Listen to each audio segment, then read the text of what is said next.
Dia bukan ulama, bukan ustadz, bukan pula tokoh besar yang sering disebut dalam ceramah.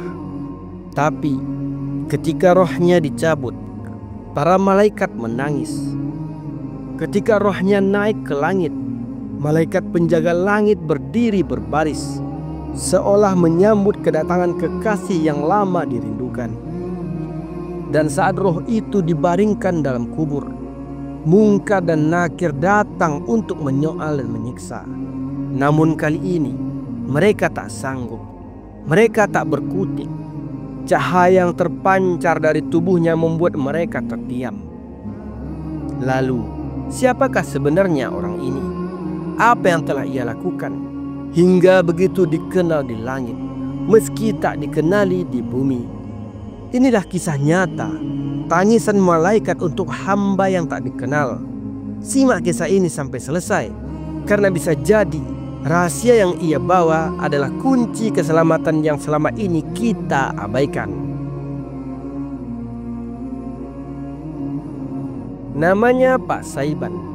Tak ada yang istimewa dari lelaki tua ini jika dilihat dari mata manusia.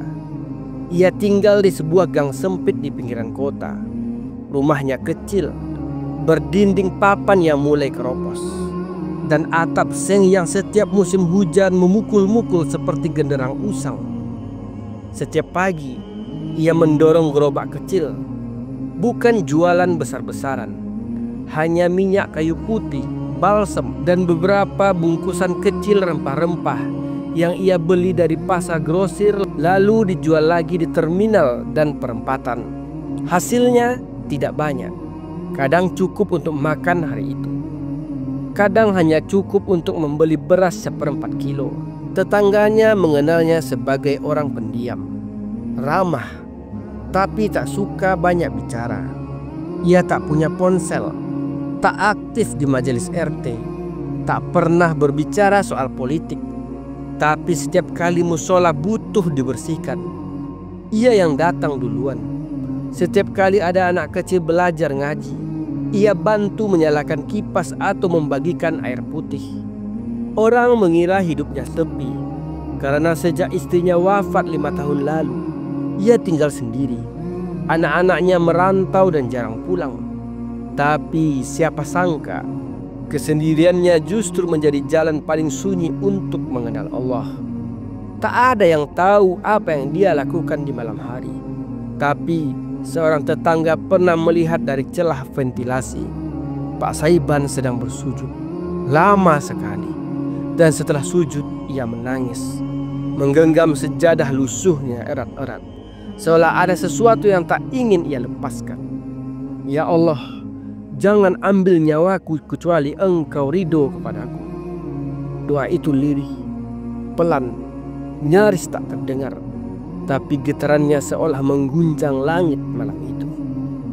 Tak pernah ia membanggakan ibadahnya. Ia hanya berkata, "Saya ini orang penuh dosa. Saya ini takut sekali kalau mati dalam keadaan Allah murka." Lalu ia tersenyum dan kembali mendorong gerobaknya yang berderit. Bagi orang-orang, Pak Saiban hanya lelaki tua sederhana.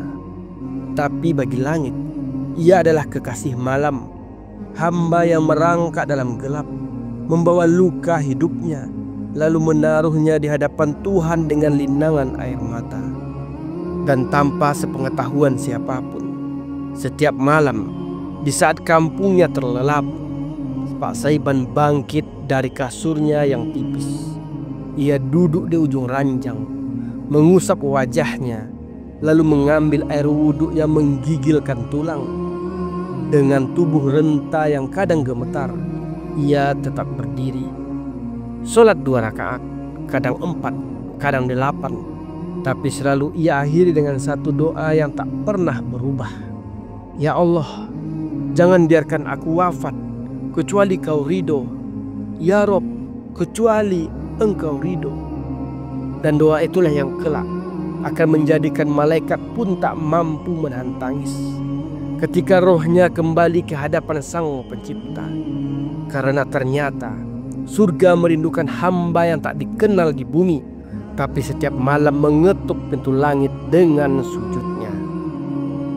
Hari itu tak ada yang aneh. Langit mendung menggantung sejak pagi.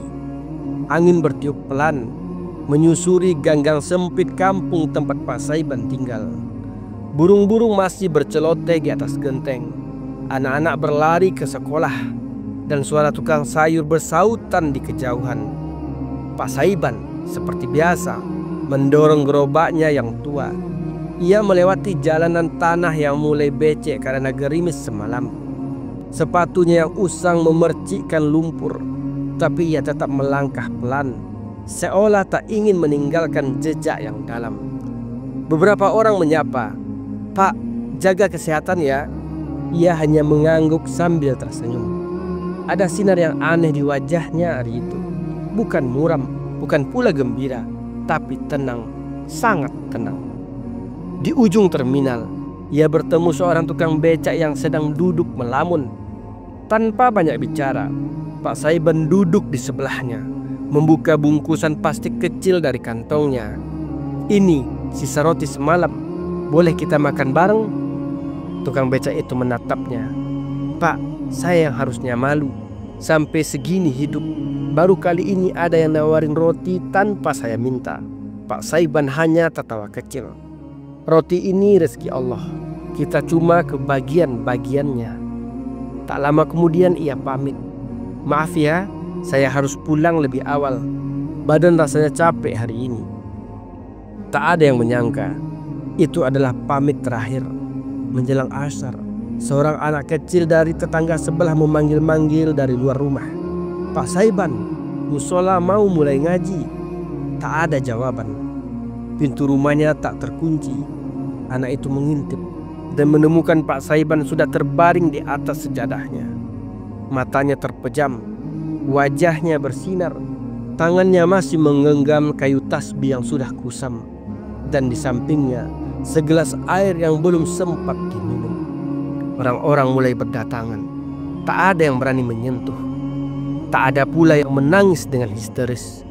Yang terdengar hanya bisikan, "Masya Allah, Pak Saiban meninggal dalam keadaan suci." Di sudut rumahnya ada mushaf yang terbuka pada surah Al-Fajr. "Ya ayyatuhan nafsul mutmainnah, irji'i ila rabbiki radiyatan mardiyah." Wahai jiwa yang tenang, kembalilah kepada Tuhanmu dengan ridho dan diridhoi. Tak seorang pun tahu betapa besar makna ayat itu bagi Pak Saiban. Tapi mungkin itu jawaban dari doanya setiap malam. "Jangan ambil nyawaku kecuali kau ridho." Hari itu langit tetap kelabu, tapi hati orang-orang yang mengenalnya terasa hangat. Karena mereka tahu yang meninggalkan mereka bukan orang besar, bukan orang terkenal, tapi seorang lelaki tua yang hidupnya kecil di mata dunia, namun besar di mata langit. Dari kejauhan, di alam yang tak terlihat mata, para malaikat mulai menunggu perintah untuk menjemput ruh seorang hamba yang namanya tak pernah disebut manusia, tapi disebut-sebut di hadapan arsy oleh para malaikat langit. Karena ternyata lelaki tua dari gang sempit itu sedang bersiap untuk pertemuan terindah dalam hidupnya. Jenazah Pak Saiban dibaringkan di ruang tamu kecil rumahnya. Hanya beralaskan tikar anyaman bambu. Tubuh renta itu diselimuti kain putih sederhana. Tak ada aroma bunga 7 rupa. Tak ada pula spanduk duka. Tak ada pengeras suara yang berkumandang. Tapi entah mengapa, udara hari itu terasa berbeda. Langit tampak kelabu, gerimis turun perlahan, seperti tangis pelan yang jatuh tanpa suara. Angin membawa aroma tanah yang basah, menyusup ke dalam rumah-rumah warga. Dan setiap yang lewat di depan rumah Pak Saiban tiba-tiba terdiam. Seorang pemuda yang biasa melihat Pak Saiban memberi makan kucing-kucing liar menangis diam-diam di bawah pohon. Anak-anak musola berdiri mematung, membawa Al-Quran kecil mereka sambil mengingat suara lembut Pak Saiban saat mengajar Iqra. Seorang ibu warung duduk di kursi plastiknya, menatap kosong. Dia orang baik, orang paling sabar yang pernah aku kenal. Jenazahnya dibersihkan oleh 4 tetangga, disaksikan oleh beberapa anak muda yang memaksakan diri untuk ikut karena ingin belajar fardu kifayah. Tapi saat mereka membalikkan tubuh Pak Saiban untuk disucikan, seorang pemuda terdiam kaku. Pak, lihat wajahnya. Wajah Pak Saiban tersenyum. Senyum yang sangat damai, seolah ia sedang bertemu dengan seseorang yang sangat ia cintai. Air matanya masih mengalir, seolah belum selesai menyampaikan rindu. Imam masjid yang mengimami sholat jenazah terisak. Dulu ketika masjid butuh dana untuk memperbaiki tempat wudhu, Pak Saiban datang diam-diam malam hari, meninggalkan amplop tanpa nama. Dan ketika imam membuka kotak itu, ia hanya menemukan tulisan tangan sederhana. Ini bukan sedekah besar, tapi tolong pakai untuk rumah Allah, tanpa tanda tangan. Kini tubuh yang pernah diam-diam berbuat baik itu terbujur kaku di hadapan mereka. Usai sholat jenazah, langit benar-benar menangis. Gerimis menjadi hujan deras saat iring-iringan jenazah bergerak ke pemakaman. Langkah kaki membasahi tanah merah. Orang-orang tak peduli tubuh mereka kuyup, karena mereka tahu mereka sedang mengiringi lelaki yang semasa hidupnya sering dilupakan, tapi hari itu dirindukan semua orang. Ketika liang lahat mulai digali, tiba-tiba tanah di bawahnya mengeluarkan uap. Ini hangat, bisik salah satu penggali. Yang lain mengangguk tapi memilih diam karena mereka yakin ini bukan tanah biasa. Usai dimasukkan ke dalam kubur dan tali kafan terakhir dilepaskan, suara imam kembali terdengar. Saudara kita ini bukan orang mahsyur, tapi ia wafat dalam keadaan suci, tersenyum dan ditangisi langit. Beberapa orang mulai menitikkan air mata, tapi tak ada yang tahu. Di saat itu, di alam yang tersembunyi dari mata manusia, para malaikat menatap satu sama lain. Dan tiba-tiba dari arah langit datang barisan cahaya, lembut, putih, menenangkan. Mereka bukan makhluk biasa. Itulah para malaikat yang diperintahkan untuk menyambut roh seorang hamba yang tak dikenal manusia, tapi dicintai oleh langit. Tangisan langit hari itu bukan sekadar hujan. Ia adalah bukti bahwa seorang hamba kecil yang tulus telah pulang dengan cara yang paling mulia. Tanah merah telah menutup seluruh tubuh Pak Saiban. Tak ada lagi suara manusia, tak ada lagi pelukan, tak ada lagi haru, hanya kesunyian pekat dan alam yang berbeda.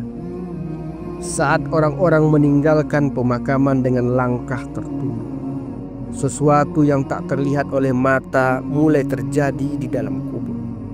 Di balik gelapnya liang lahat, ruh Pak Saiban masih tersenyum. Tiba-tiba tanah di sisi kanan dan kiri menggulung, menyempit seperti hendak menghimpit seluruh tubuh. Itu yang disebut dengan himpitan kubur yang tak terelakkan oleh siapapun. Tapi sebelum tanah itu menyentuh tubuhnya, udara di sekeliling Pak Saiban berubah hangat, seolah ada pelindung tak kasat mata yang menyelimuti jasadnya.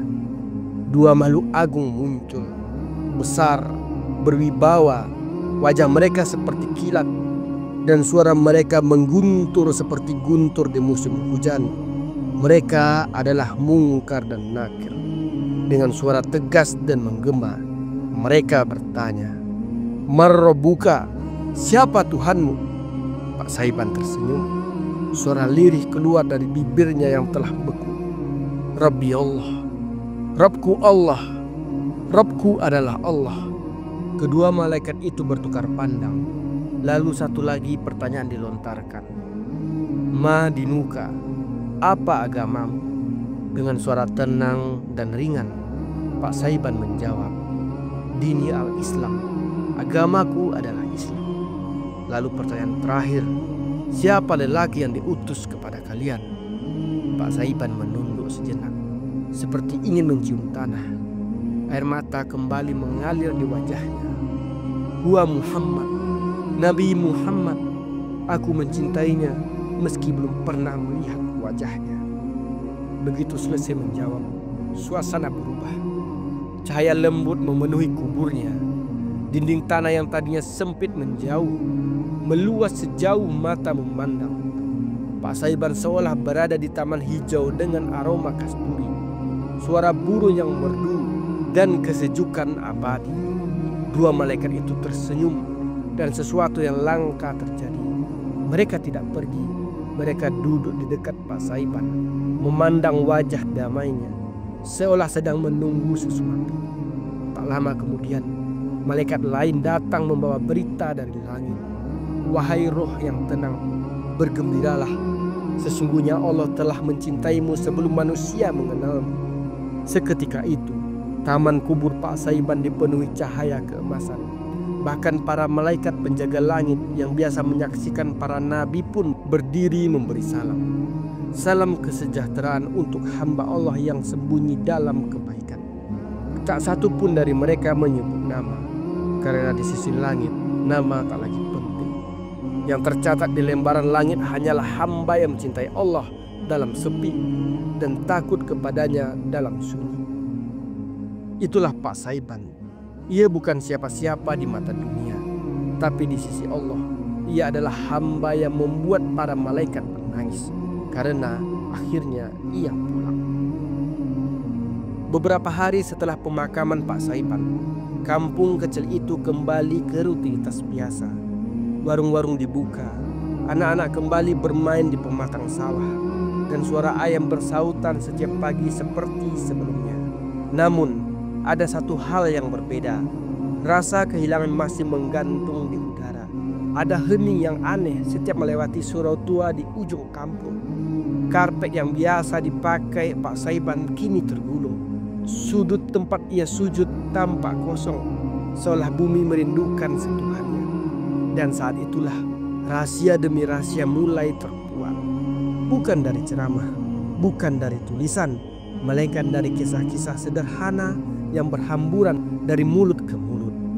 Pak Saiban itu yang dulu selalu gantikan uang listrik masjid kalau telat dibayar, kata Pak RT pelan. Kadang diam-diam dia masukkan amplop ke dalam celengan musola. Enggak banyak, tapi rutin, bertahun-tahun. Tak ada yang tahu, ia tak pernah bicara, tak pernah meminta pujian. Anakku pernah mau berhenti sekolah, gak punya seragam, gak bisa bayar SPP. Tahu-tahu ada amplop nyelinap di bawah tikar. Isinya cukup buat 2 bulan, ujar seorang janda sambil menyeka air mata. Tak ada nama, tak ada tulisan, tapi entah kenapa semua orang merasa itu dan Pak Saiban. Dan kabar paling mengejutkan datang dari seorang pemuda penjaga warung.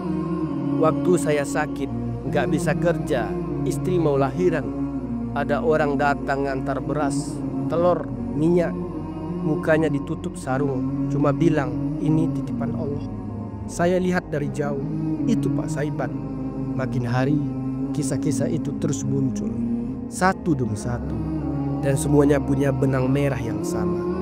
Kebaikan yang dilakukan dalam diam. Tak ada unggahan, tak ada foto, tak ada bukti, hanya jejak-jejak kebaikan yang terus mengalir, yang selama ini bersembunyi di balik kesederhanaan.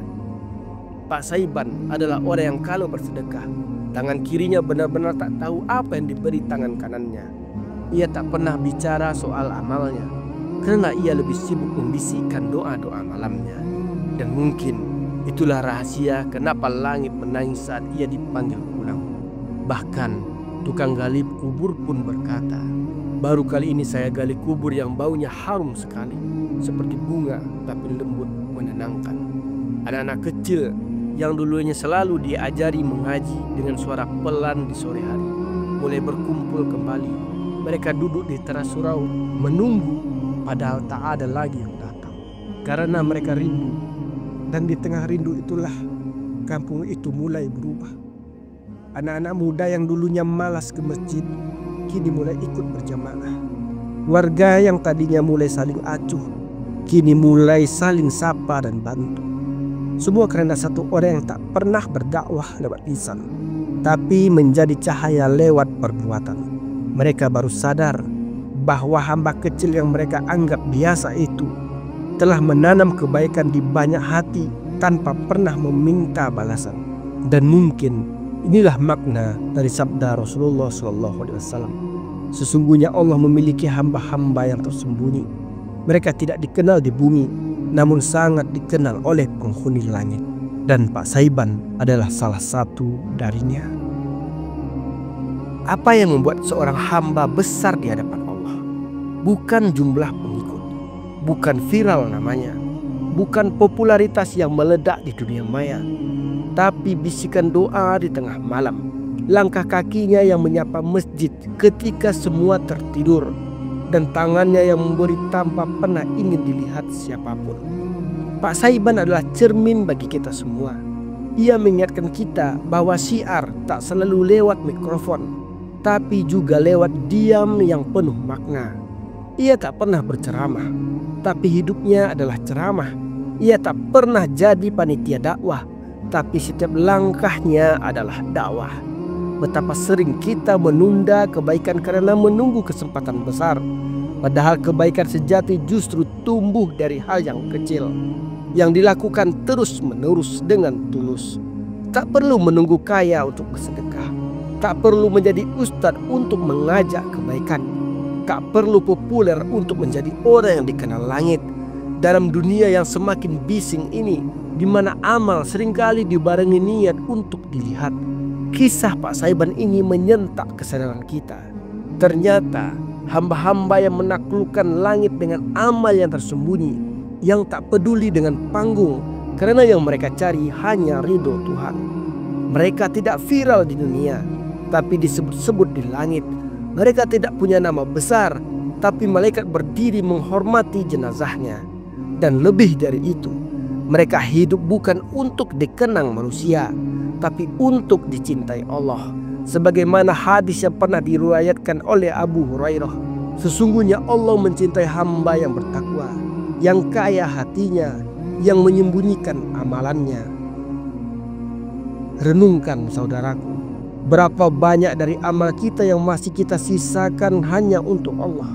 Masih adakah sedekah yang tak kita unggah? Masih adakah malam di mana hanya kita dan Allah yang tahu bahwa kita menangis? Pak Saiban telah wafat, tapi pelajarannya hidup. Ia mengajari kita bahwa kadang yang terlihat kecil di bumi ternyata adalah raksasa di sisi Allah. Jika kalian sedang diuji, ingatlah kisah Pak Saiban, bahwa kesabaran tak pernah sia-sia, dan di balik setiap cobaan Allah telah menyiapkan kemudahan. Tulis di komentar, apakah kalian pernah bertemu seseorang yang sederhana tapi sangat membekas dalam hidup kalian? Mari berbagi hikmah bersama. Jangan lupa tekan like jika kisah ini menyentuh hati kalian. Share agar semakin banyak orang mendapatkan manfaat, dan subscribe untuk terus mendengar kisah penuh hikmah seperti ini. Terima kasih sudah menonton. Semoga Allah selalu menjaga kita dalam kesabaran. Assalamualaikum warahmatullahi wabarakatuh.